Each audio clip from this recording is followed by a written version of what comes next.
Hi, I'm Daniel Walden, PhD student at Harvard University. And welcome to Science News. Today is NASA's Day of Remembrance, an occasion to recall the 17 astronauts who have died in pursuit of space exploration. The anniversaries of each accident, Apollo 1, Challenger, and Columbia, fall eerily close together, and give us recourse to stop and think about the cost of traveling beyond our planet.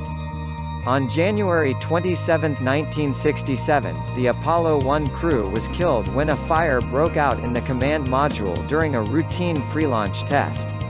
Engineers outside the spacecraft were unable to open the hatch and the crew died of asphyxiation. Commander Gus Grissom was one of NASA's first astronauts, a veteran of the Mercury and Gemini programs. Senior pilot Ed White was a Gemini veteran already in the history books as the first American to complete the extra-vehicular activity, more commonly known as a spacewalk. The mission's pilot was Roger Chaffee, a rookie whose first flight would be Apollo 1. Commander Dick Scobee, mission specialists Ronald McNair, Ellison Onizuka, and Judith Resnick, as well as pilot Michael Smith were veteran astronauts. Payload specialist Gregory Jarvis was making his first flight into space, as was Krista McAuliffe. McAuliffe, the most recognizable member of the crew, was part of NASA's Teacher in Space program. Her participation on the flight symbolized the accessibility of space and was an inspiration to children. Millions of students across the nation had followed her story and saw the disaster unfold on live television. On February 1, 2003, the orbiter Columbia disintegrated during re-entry. NASA lost contact with the crew just 16 minutes before its planned landing. A piece of foam had fallen from one of the external solid rocket boosters during launch, tearing a hole in the orbiter's wing. With its structural integrity compromised, the forces of re-entry became too great, and the spacecraft fell apart. None of the crew survived. The Challenger crew. From the left, Ellison Onizuka, Michael Smith, Krista McAuliffe, Dick Scobee, Gregory Jarvis, Judith Resnick, and Ronald McNair. Credit, NASA. On January 28, 1986, the NASA's shuttle program experienced its first major setback. Just 73 seconds after the launch of STS-51, one of the external booster rockets failed. A faulty O-ring didn't make a tight seal over one of the joints and a jet of hot flame escaped.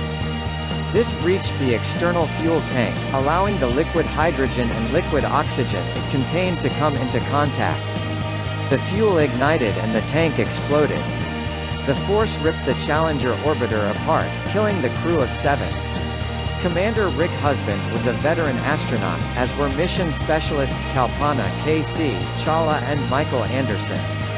The rest of the crew made their first spaceflight on the STS-107 mission, pilot Willie McCool, payload specialist Elon Ramon and mission specialists Laurel Salton Clark and David Brown. The very thin silver lining, and what we should bear in mind as we mourn fallen astronauts, is that NASA has learned from these experiences. The sacrifices these men and women have made has made spaceflight safer. Risk is an inescapable part of human space exploration, but that doesn't make it not worthwhile. Gus Grissom serendipitously wrote his memoirs during the Gemini program, and addressed the risk inherent in spaceflight in his closing paragraph. I can think of no better words, and so I'll let Grissom set the tone we ought to take when remembering those lost in pursuit of space exploration. There will be risks, as there are in any experimental program, and sooner or later, inevitably, we're going to run head-on into the law of averages and lose somebody.